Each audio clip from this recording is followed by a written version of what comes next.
অন্ধ আকাশ ৰুদ্ধ বতাহ ত্ৰস্ত ৰাতিৰ স্তব্ধ জোনাক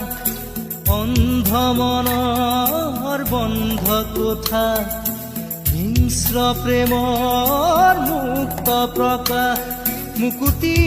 আজি দেখো দিশহাৰা হৈ ৰয় দিশে দিশে চলে মাথো মৃত্যু